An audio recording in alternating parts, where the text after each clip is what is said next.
Malaki man o sa maliit na paraan, pwede kang maging bayani sa sarili mong kakayahan. Kwentong Bayani. Tunghayan ang mga storya ng bawat individual at organisasyon na siyang magbibigay ng inspirasyon sa mga komunidad, lipunan at sa bawat mamamayan. Kwentong Bayani. Kwentong Bayani. Kasama si Jojo Armenta at Radyoman Jenny Pahilanga sa Kwentong Bayani. Dito sa DCXL 558 Radyo Trabaho tuwing Sabado alas 10 hanggang alas 11 ng umaga at sa Facebook page ng RMN DCXL 558 Manila. Kwentong Bayani. Kwentong Bayani. Hatid ng Benita at Catalino Ya Foundation at ng RMN Networks. Kwentong Bayani. Kwentong Bayani. But this time, we're so honored and we're so happy and glad this morning that makakasama natin. Ang isa, I would say, na hindi na siya bago sa BCYF, but like, he's been invited so many times to talk about different socially relevant issues or topics sa BCYF to help us more, give more insights about how we can help in national development. Okay. Pakilala ko na ba, partner? Go ahead, partner, please. Yan, does the honor. He is the founder and managing director of Pandayan Bookshop, a retail chain with 150 stores in Luzon and Oriental Mindoro, and a workforce of about 2,000 employees. He is also the founder of 2 thriving employee-owned cooperatives. He was a special assistant to the chairman of the Commission on Audit, where he was put in charge of HR and administration. He was also chief of staff for the office of Senator Tito Gingona and secretary of the Senate Blue Ribbon Committee. He is a contributor to books on the role of kapwa in the Filipino workplace, and he believes a Filipino management ethos is the key to inspire performance and shared prosperity, which is very, very timely no, sa ating pag-uusapan. Ang ating po makakasama ngayong umaga, walang iba kundi si Mr. or si Sir June Cabotchan. Good morning, Sir June. Good morning, Sir June. Magandang umaga sa inyo, Jojo. Hi po. Good morning. Kamusta po kayo, Sir June? Mabuti naman. Eto, Sabado, weekend. Nakikipagkwentuhan sa inyo. Wow. It's our pleasure, Sir June. Alam ko, hindi naman nainitan si Sir June. O ano ba? Ramdam ba, sir, ang init ng ating panahon? Oo.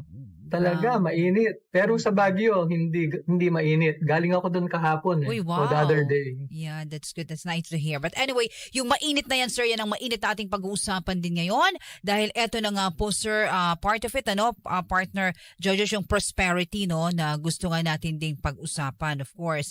But then, gusto naming malaman po, Sir June, mula sa inyo at sa kaalaman din natin mga nakikinig at nanonood ngayon, ano po ba ang inyong kasalukuyan na ginagampanan dito po at paano po ba nakakatulong no sa advokasya po natin itong sinusulong ng ating BCYF no ito pong CSR na ito. Ayan. Itong ating kwentong bayani nakapaloob ito sa corporate social responsibility, hindi ba? Tama ba? Tama po. Oh. Kaya ang isang pananagutan ng CSR ay ang kapakanan ng mga empleyado. At alam naman natin na karaniwan, ang mga empleyado ay hindi naman ganun kalaki ang kinikita. At madalas naiiwanan sila ng pagunlad ng ating bansa. Maraming mayayaman, pero higit na marami ang mga mahihirap. Kaya ang mga negosyo, ang mga kumpanya, nag-iisip sila ng paraan kung papaano hindi maiiwanan ang mga mahihirap, lalo na yung mga empleyado na nagtatrabaho sa mga kumpanya. Kasi meron namang paraan. Kaya yung ating sinusulong na shared prosperity ay tamang-tama yan para sa CSR. Dahil parehong nagnanais na guminhawa ang buhay ng mga Pilipino. Lalo na yung mga mahihirap na hanggang sa ngayon, parang sila yung higit na nakararami sa ating populasyon, di ba? Kaya yun ang, may paraan kasi, may paraan. Karaniwan iniisip natin na mangyayari lang ito kung isusuko ng mga kumpanya yung isang bahagi ng kinikita nila para maipamigay sa mga empleyado. Yung paraan na yun, maraming kumukontra doon. Kasi iniisip ng mga kumpanya, kita namin ito lalo na ng mga may-ari, kita namin ito Bakit namin ipamimigay? Sinusweldohan na naman namin sila. Ang paraan kasi, di pa natatanong, mahabang usapan to, pero Sige sa lang po. madaling salita, Mm-mm. ang bawat empleyado pwedeng maging bagong bayani kung siya lang ay bibigyan ng pagkakataon at sapat na trato ng kumpanya. Mm.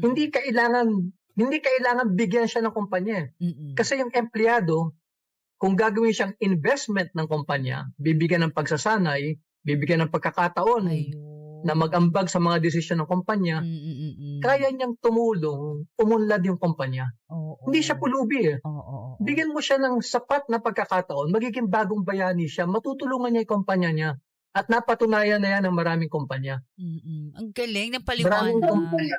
Ang galing ng paliwanag mo, sir. Very, very well said. Yes, naman. very very clear. Ako, I've been also studying CSR kasi it's also part of the advocacy din ng BCYF, no? Pero kaya pala, si Sir Tony, the founder of BCYF, would like to invite Sir June kasi yung insight about dyan, mas maiintindihan natin bakit nga kailangan may shared prosperity na concept, no, when it comes to running your business. And it adds on, narinig natin na clarification from Sir June na it would really help national development. Correct. No? Oo. And nabanggit ko nga, Sir June, na may reason bakit kayo na-invite dito to be our guest to talk about this. Can you tell us about Pandayan Bookshop, this particular business of yours? Like, you have 2,000 employees. I know it's not super big compared to other companies, but I believe that you are practicing shared prosperity. Can you tell us more about this po? Ang Pandayan, nagsimula noong 1993. At Okay. tinayo ko yan para tingnan kung may paraan na ang empleyado kaya magkaroon ng maginhawang buhay. Kahit sa isang tindahan lang siya nagtatrabaho. Hindi ba ikaw, pag pumasok ka sa isang tindahan, nakita mo yung mga bagger, yung mga kahera, iniisip mo na dead end yung trabaho na yan. Walang kinabukasan yan. Pero sa Pandayan, gusto naming pakita na hindi totoo yan. Sa Pandayan, bukod sa merong mission statement ang kumpanya, kasi karamihan naman ng kumpanya may mission at vision, Opo. meron din kaming pangarap para sa bawat panday. At ang pangarap nato ay may lamang sangkap. Una, ang bawat panday, ay yung empleyado ng Pandayan, dapat sooner or later makabili ng sariling lupa at bahay. Pag-aralin ng mga anak nila sa mahuhusay na paaralan, kumain ng masustansya, manamit ng disente, at makapamasyal paminsan-minsan. Ngayon, para mangyari yan, kailangan syempre, yung workplace, maganda yung patakbo. Merong 5 sangkap ang magandang workplace. Una na rito, syempre, yung good pay. Okay. Maayos na sweldo. Pangalawa, mabuting trato. Kasi kahit naman na maganda ang sweldo mo, kung minumura ka naman, ala rin, di ba? Hindi ka tatagal. Kaya good pay, fair treatment, tapos meaningful work, makabuluhan ng trabaho mo, happy workplace, at yung pang-5, a bright future. Ngayon, anong nagagawa niyan? Kapag nararanasan ng empleyado niyan, kamukha sa Pandayan, para silang bagong bayani dahil yung kanilang kakayahang lumikha, todo na ibibigay nila sa kumpanya. Kasi hindi na sila naabala ng financial worries. Marami silang benepisyo. Meron silang health card, meron silang benefit na kapag, bukod sa maayos ang sweldo, meron silang benefit na kapag nagkasakit yung anak, sila magbabantay sa ospital. Hanggang 30 days, babayaran ka ng kumpanya na para kang pumapasok sa trabaho. Kaya yung empleyado, para siyang bagong bayani. Todo ang paglikha niya na ibinabalik niya sa kumpanya. Correct. Kaya sa Pandayan, yung mga empleyado ng pinanggagalingan ng 80% of the good ideas, paano ayusin ang tindahan, paano tratuhin ng customer, paano alagaan ng mga ari-arian ng kumpanya, sila na ang gumagawa niyan. Mas masipag pa sila kaysa sa akin. Wow. Talaga, Sir June. Oo, ano naman yan eh. Very logical, di ba? Ayusin mo yung kalagayan ng empleyado. Bigyan mo siya ng training. Siyempre, magkakaroon siya ng personal growth. Di ba? Personal growth. At saan mapupunta yung personal growth na yan? Siyempre, sa work productivity. Yes. Kasi at kung may work productivity, ang pangatlong sangkap, progress of the company. That's true. So, Very logical. Yung katuwiran malinaw na malinaw. Kaya maraming kumpanya naman na ginagawa na yan. Kahit yung malalaki, kamukha ng Globe, Oo. yung One Globe Telecom, ganyan din ang patakbo nila ngayon. Meron silang kindness board na inaalagaan nila yung mga empleyado nila. Uy, dito po sa amin, wag na lang kayo malayo, Sir June, then sa RMN. Oo. Kamusta ang Armen? Napakabuti po ng paglilingkod ng aming mga boss. Oo. Actually, lahat kami ngayon dito nakangiti. Oo. Ngiti Si Sir Eric yan. hanggang tenga ang ngiti ng mga Kanoys.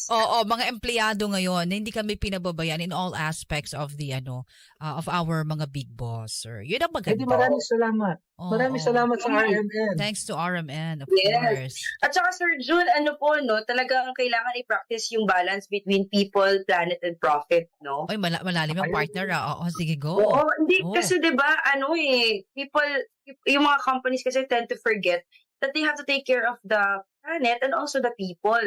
Tama yung sabi ni Sir June na Environment.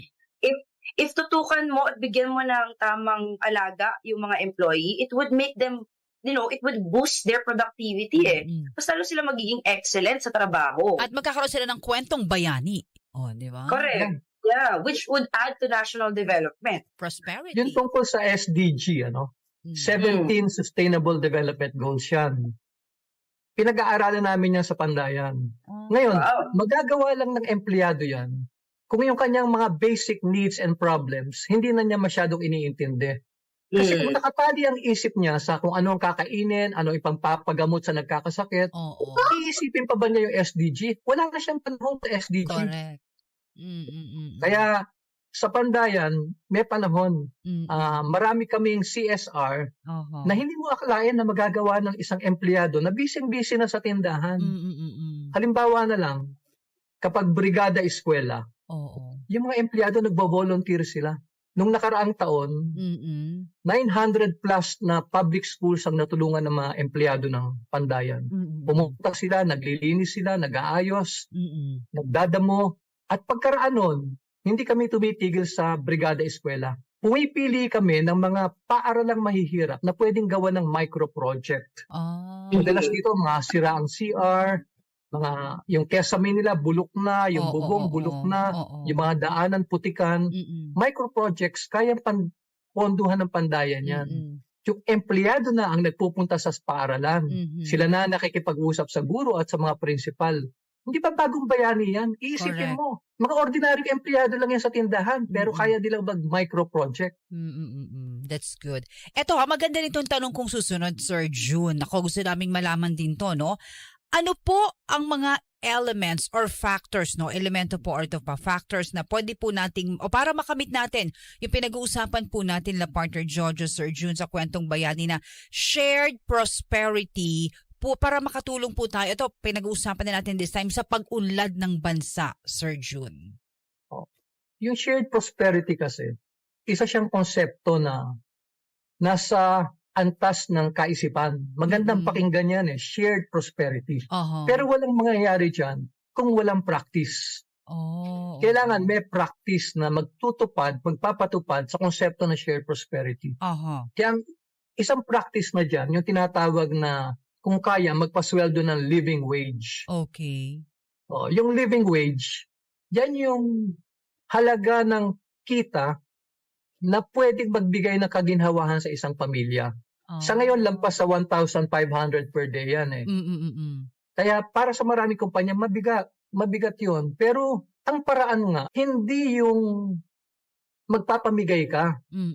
Kasi alam nyo naman sa ating lipunan, madalas natidinig natin na kapag binigay mo ang kamay mo, gusto, braso. Ay, kunin lahat. Mo na, kakagatin pa yung kamay mo. Yung mga paniwalang yan, hindi totoo. Bihira yan. Kasi ang tao, kapag minahal mo ang isang tao, natural lang nasusuklian din yan ng pagmamahal, di ba? Oo, tama. Kaya kung gagawa mo ng paraan, yung sinabi ko halimbawa, yung practice na meron ka rin pangarap para sa empleyado mo. Hindi lang para sa kumpanya mo, para sa empleyado mo. Practice yun Ang bawat kumpanya, pwede siya maglagay ng sangkap doon. Kanina, ang binanggit ko, yung mga sangkap para sa Pandayan. Pero bawat kumpanya, may kanya-kanyang tinatahak na landas Kaya pwede sila maglagay ng anumang sangkap na gusto nila. Pero dapat may pangarap sila para sa empleyado nila. Yun ang unang practice na dapat isipin ng isang may-ari. Inaalagaan ko ang pamilya ko, ang mga anak ko, pero paano ko naman aalagaan ang mga empleyado? Kasi mga tao din yan eh. Nagmamahal din yan. Marunong din sila magmahal at dapat ding mahalin.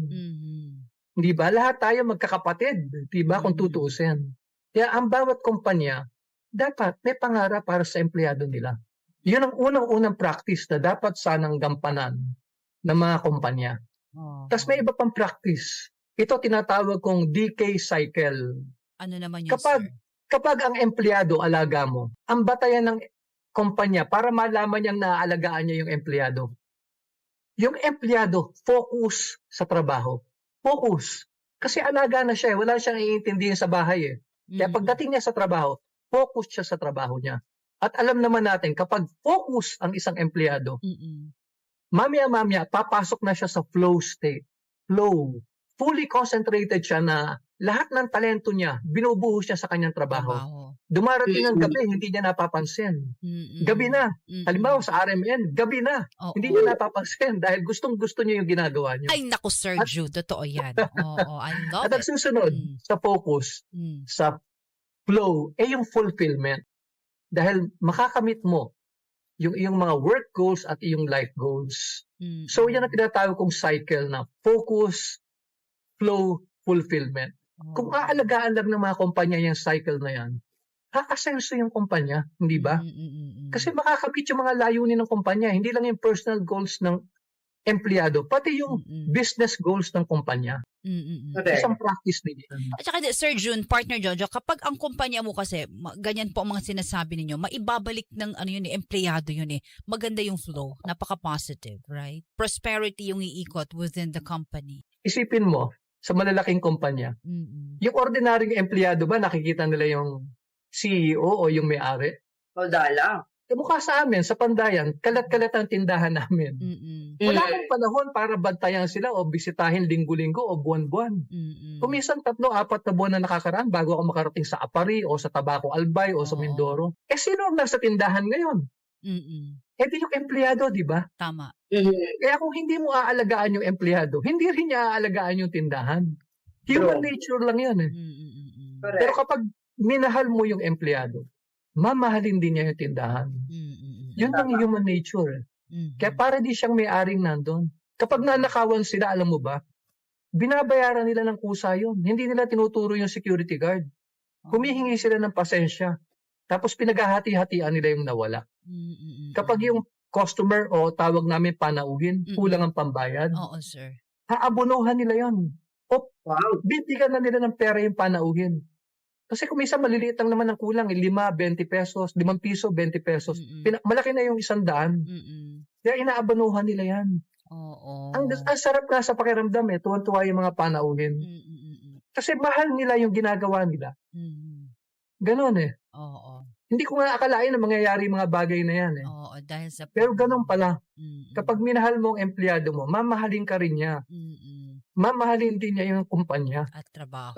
Right. Ako, napapasarap ang ating kwentuhan, partner Jojo, alam mo na. Oo, at ngayon, marami pa tayong itatanong at malalaman tungkol dito sa shared prosperity as an approach to national development mula kay Sir June, founder of Pandayan Bookshop. At ngayon, magkakaroon po muna tayo ng ilang mga paalala. Magbabalik po tayo para sa ating tuloy-tuloy na kwentuhan kasama si Sir June, our guest for this morning, to talk about shared prosperity. Muli magbabalik po ang kwentong Bayani.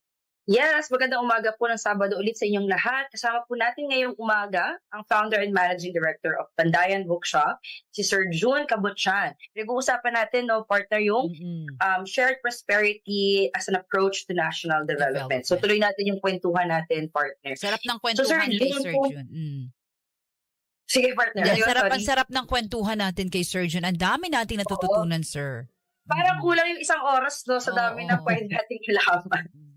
So, Sir June, kung may mga bagay na dapat baguhin or ayusin sa ating kasalukuyang mga batas o kultura para makamit yung tinatawag nating shared prosperity, ano po sa tingin niyo yun? Ang isang bagay na kailangan baguhin, yung tinuturo sa paaralan tungkol sa financial management. Kasi kung kayo mag-aaral halimbawa ng business, Oo, sir. yung accounting kasama doon. At kapag tinignan nyo yung accounting, yung empleyado, yung item ng empleyado, wala siya sa investment. Nasaan siya? Nasa cost, payroll. Kaya ang nangyayari tuloy, lahat ng nag-aral ng business at accounting, kapag nagnegosyo sila, ang tingin nila sa empleyado gastos. Kapag nagigipit ang kumpanya, anong gagawin natin? Bawasan natin ang gastos, bawasan natin ang empleyado. Huwag natin taasan ang sweldo kasi gastos lang yan. Kailangan baguhin natin yon. Kailangan ituro natin sa mga nag-aaral ng business ng ang tao ay investment. At kapag inalagaan mo yan, kapag pinag-aral mo yan ng mabuti, makakatulong siya sa'yo ng mas higit over time dahil tumataas at lumalaki ang kakayahan niya. Kaya isang malaking bagay yan. Huwag na nating tingnan ng empleyado na gastos ng kumpanya. Kasi parang minamaliit natin sila, parang dinidiscount natin yung kakayahan ng empleyado. Akala natin parang silang air condition habang tumatagal, naluluma, humihina ang lamig. Pero empleyado hindi ganon. Habang inaalagaan mo siya, lumalawak ang kakayahan niya.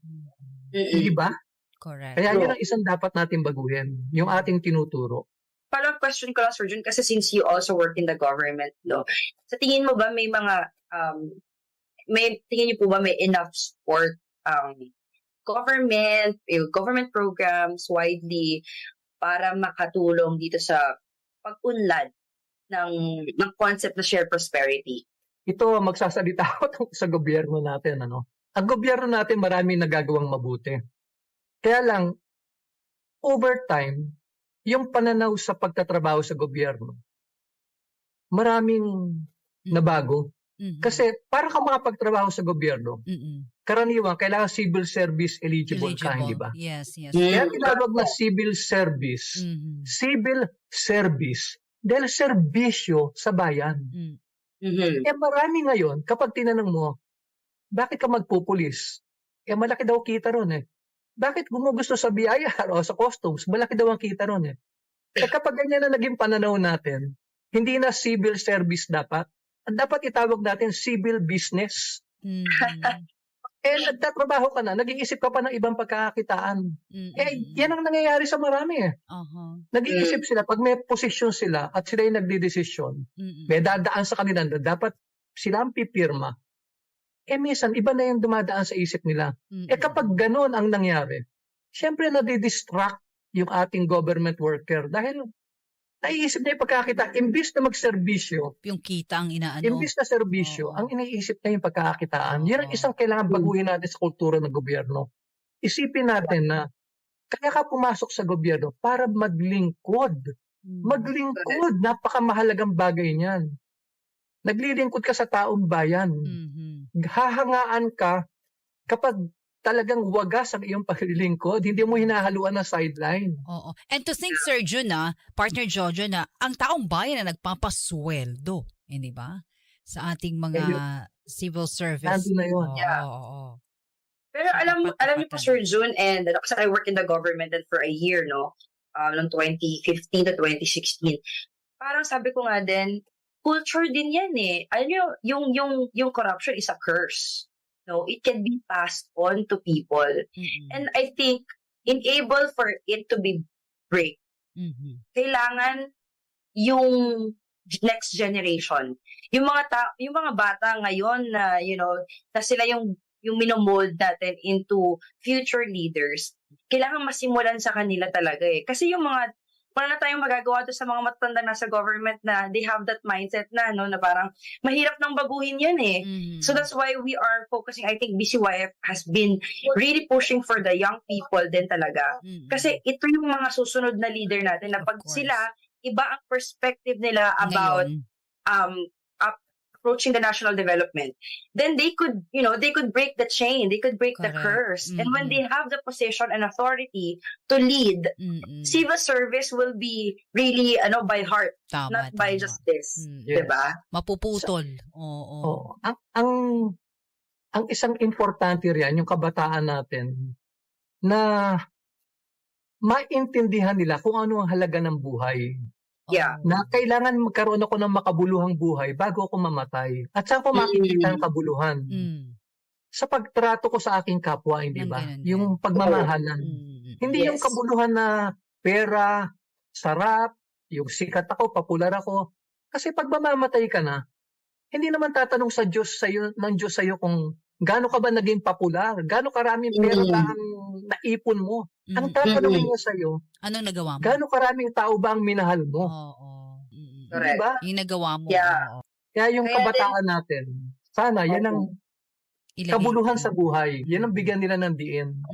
Oo nga. Kaya din mahalaga, Sir Jun, alam niyo naman po, di ba, ang BCYF is very focused also on faith and values.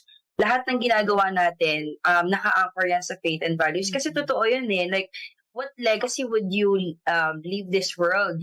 Kasi lahat yan iiwan mo, di ba? Oo. These material things that we Wala have, ka madadala. wala ka namang dadalhin eh. Mm-mm. Kapag ka pumunta ka na sa judgment day, di ba? Wala ka Yes. namang dadalhin eh. Mm-mm. But if you are a person who honor and glorify God, then alam mo na kung saan ka pupunta, di ba? And you will leave a legacy definitely. Correct. Saka Kasi- may kwento, hindi ba, na kapag matanda ka na at nakaratay ka na, may sakit ka na, malubha at mamamatay ka na, hindi mo naman sasabihin na, sana nag-overtime pa ako sa opisina. Nagsasabihin mo syempre, sana minahal ko pa yung asawa ko, sana mas minahal ko pa May yung mga mga anak ko. sana. May mga sana, no, Correct. Sir Jun. Hindi ba? Oo, Ganun oo, yun oo. eh. And, ano no, At saka sige po, Sir Jun. yung paghanga din natin sa mga tao. Uh-huh. Kasi kuminsan sa lipunan, hinahangaan natin yung mga matataas ang pwesto, yung mga sikat. Pero ako, mas hinahangaan ko yung mga simpleng tao na, halimbawa na lang, yung kuya ng isang empleyado namin, OFW siya. Oo. Meron siyang 5 kapatid na babae. Siya sailor, marinero siya, seaman, lalaki siya. Oo. Naulila sila. Alam mo ang ginawa niya? Lahat na kinikita niya, ginamit niya para pag-aralin yung 5 kapatid niyang babae. Simple lang yung buhay nila, no? Pero nagawa niya yon. Mas hinahangaan ko pa siya kaysa doon sa mga politiko natin. Yeah. Hindi ba? Yung mga ganon. Noong isang araw lang, nasa Solana, Cagayan ako. Okay. Kausap ako ng assistant store executive, assistant manager ng tindahan. Oo, sir. Sabi niya, boss, yung tatay ko, binigyan ako ng kapirasong lupa, fish pond. Ang ginawa ko, pinatambakan ko, gumastos ako ng 100,000. Kasi kumikita nga siya sa Pandayan at meron kaming utangan na kooperatiba. Tinambakan daw niya at pagkatapos umutang siya uli naman nung bayad na yung utang niya para patayuan ng simpleng bahay. Nung natapos na yung bahay, yung susi, binigay niya sa tatay niya. Yung tatay naman niya, tinanggap yung susi at binulsa.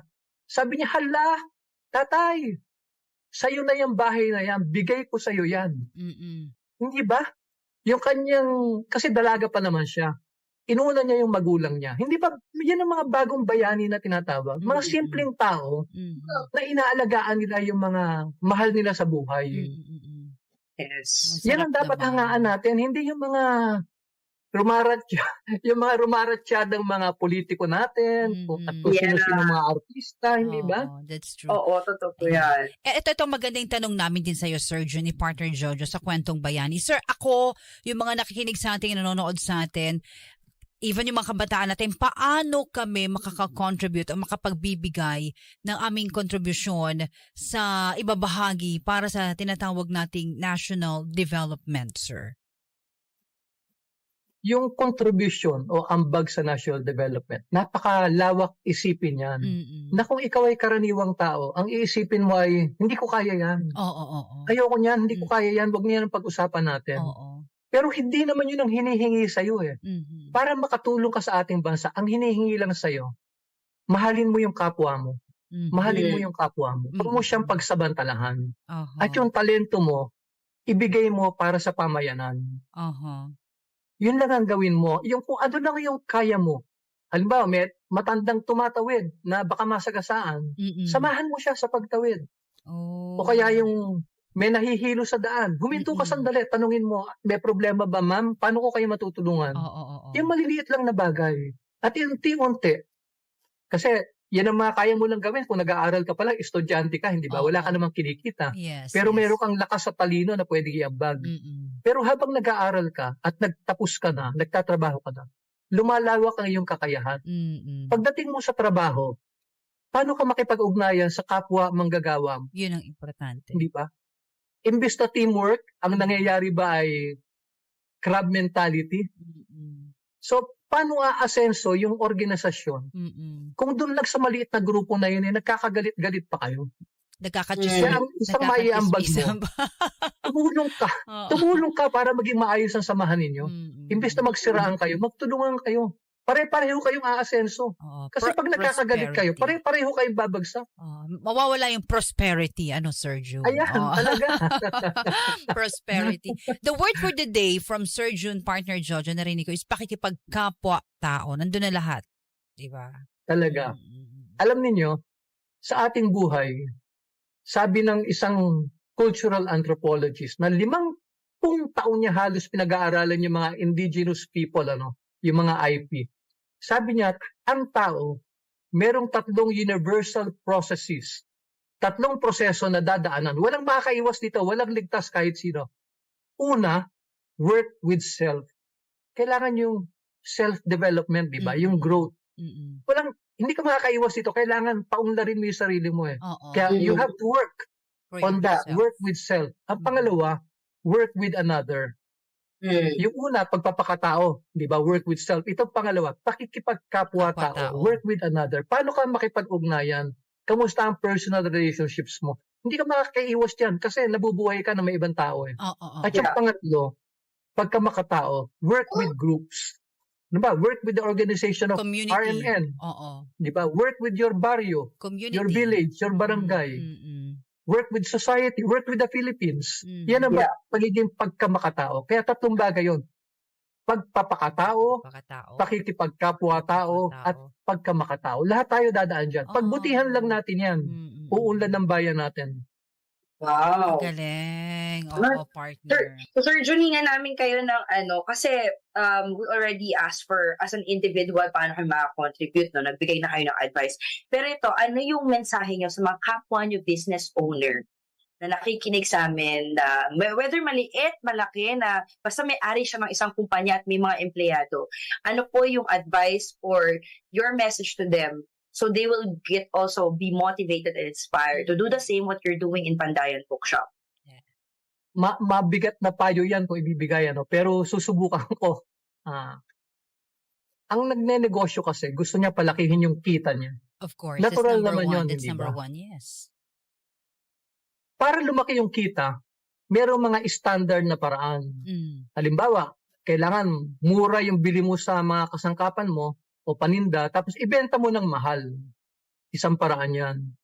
Pero, ang isa pang paraan na sana gusto kong bigyan ng diin ng lahat ng negosyante sa Pilipino, yung paraan na pagtrato ng mabuti sa empleyado.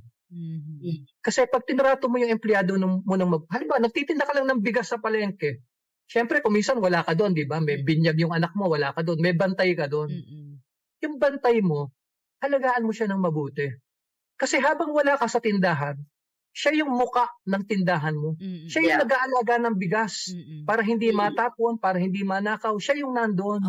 Kaya kung pagbubutihan niya, gaganda yung kita ng tindahan mo kahit wala ka doon. Correct. Kaya alagaan mo yung empleyado at isipin mo na kapag inaalagaan mo yung empleyado mo, ang susunod doon, magiging mas productive siya sa trabaho niya.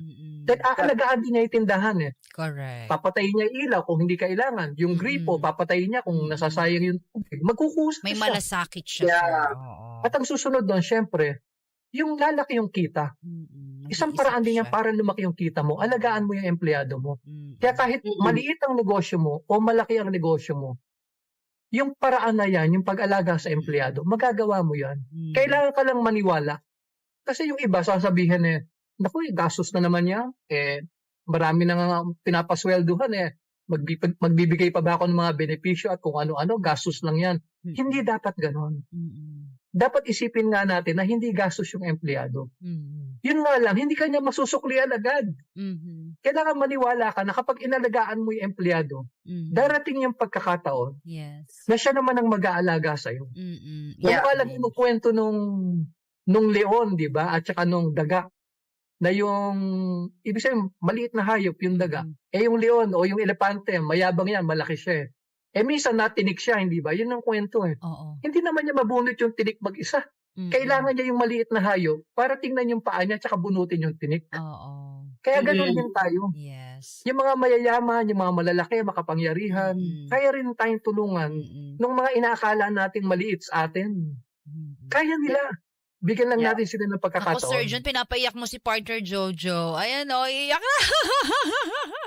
Natatouch siya. Naku, napakasarap ng kwentuhan natin but we're running out of time, Sir Jun. Siguro, partner, kung may gusto announcement na lang, Sir Jun, and parting words na rin po para sa ating oras na ito. Sir Jun, go ahead. Masasabi ko lang huwag tayong mahiyang magmahal. Kasi hindi pinag-uusapan sa negosyo yung love word eh. Parang walang room para sa kumpanya na busy-busy. Hindi. Huwag nating kalimutan yung pagmamahal sa isa't isa. Yan ang nagpapaganda sa buhay natin. Yes. That's why I love you. Okay. Sir Jun, may saan ba pwede mag-follow sa Facebook, sa social media? Pandayan Bookshop po. May mga social media kayo? I-google lang nila. Okay. Ihanapin lang nila. Marami yan. At si Sir Jun, pwede rin nating i-friend, no? I-follow. Okay? Meron pa na shout out, no? May mga nagme-message sa akin sa Viber. Nanonood sila sa YouTube na live stream. Hello po. Dadaanan daw nila ang Pandayan Bookshop. Pandayan So, they're so Bookshop. happy na nakita nila yung founder. Sabi siya pala yung may-ari. So, matutuwa sila na you're sharing your insight about this and pinapractice sa Pandayan Bookshop yung ganitong culture. So, maraming salamat. Ang sarap Sir kausap ng mga taong katulad ni Sir Jun, no? Grabe, Oo Sir. nga. Sir Jun, Kulang isang oras. may part 2, Ayan, salamat po, Sir Jun. Good morning Maraming po. salamat. Thank you so much po. God bless you po, Sir Jun. Thank you. Thank you. Okay, partner. Yan si Sir Jun Cabot siya ng founder ng Pandayan Bookshop. Thank you po, sir.